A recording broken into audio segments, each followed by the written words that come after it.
노가다로 일을 하게 된다면 무조건 배가 고픈 게 아니라는 걸 알게 됩니다. 일이 너무 고되면 입맛이 뚝뚝 떨어지게 됩니다. 거기에 메뉴까지 거지 같으면 더 먹기 싫어지게 되죠. 그래도 꾸역꾸역 먹는 게 좋습니다. 맛의 영역이 아니라 살기 위해서 먹는 거거든요.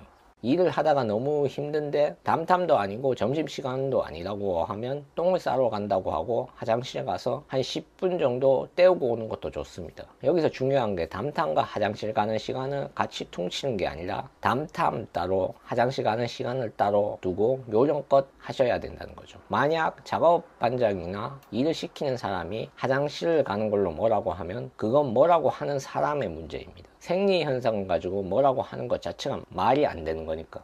일을 할 때 입는 옷과 건설 현장을 갈 때 입는 옷을 따로 두시는 게 좋습니다. 쉽게 말해서 현장으로 이동할 때는 깨끗한 평상복으로 이동하고 노가다 현장에서 일을 할 때는 작업복으로 갈아입는 거죠. 그럼 왜 이렇게 하냐? 먼지가 잔뜩 묻은 옷을 입고 대중교통을 이용하면 좀 그렇거든요. 물론 자신이 남의 눈을 크게 신경 쓰지 않고 옷 갈아입는 게 귀찮다면 그냥 더러운 작업복 한 벌로 다니셔도 되지만 그렇게 다니는 사람은 극히 드뭅니다. 그런데 저는 노가다를 처음 할 때는 그렇게 다녔습니다. 옷을 갈아입기 귀찮고 작업복으로 돌아다녀도 그닥 신경 쓰이지 않았거든요. 여튼 현장과 현장 밖의 모습에 신경 쓴 사람이면 작업복과 평상복을 분류해서 가지고 다니는 게 좋겠죠.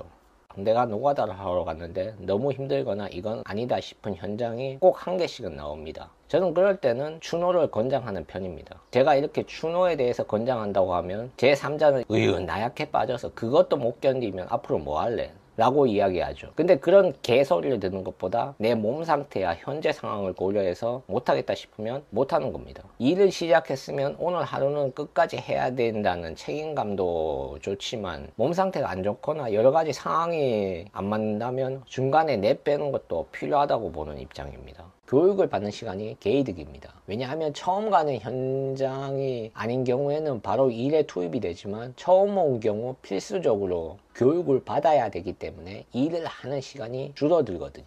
그럼 교육을 받을 때 뭘 하냐? 설문지 같은 걸 주고 그 설문지에는 자신의 지병의 유무나 인적사항 같은 걸 기재하시면 됩니다. 그리고 또 중요한 게 혈압을 재셔야 됩니다. 그러고 나서 직원이 공사 현장의 주의점에 대해서 대충 이야기를 하면 그 이야기를 듣는 거죠. 전화를 걸어서 물어보거나 직접 인력소를 찾아가 보자.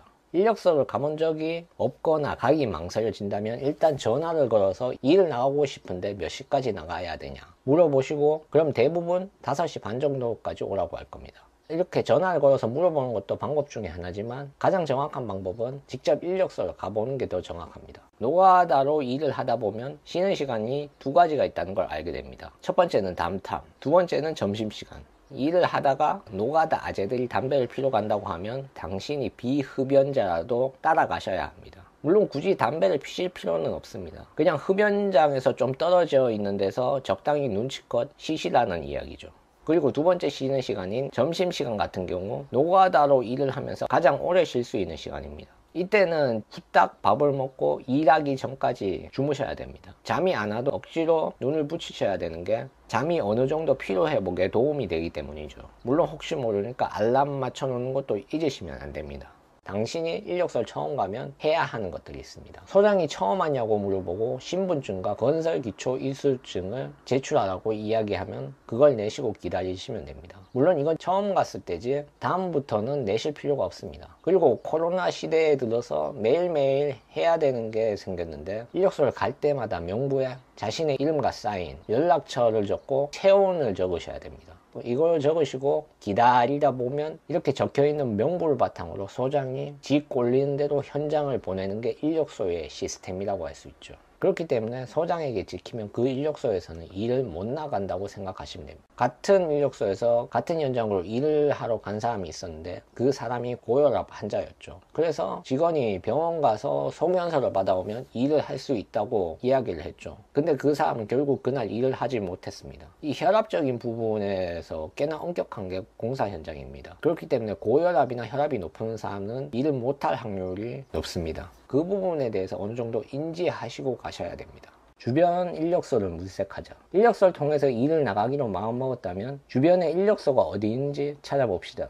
어디인지 모르겠다면 인터넷에 쳐보면 됩니다. 인력소를 갈 때 고려해야 되는 게 당연하게도 집에서 가까운 게 최우선 상황입니다. 멀면 하루 이틀 정도는 의지를 가지고 나갈 수 있겠지만 시간이 지나면 지날수록 점점 안 가게 됩니다. 제가 일했던 인력소는 집 근처에서 도보로 2분에서 3분 정도 걸리는 장소에 있었습니다. 그래서 저는 그것을 통해서 일을 나갔었죠.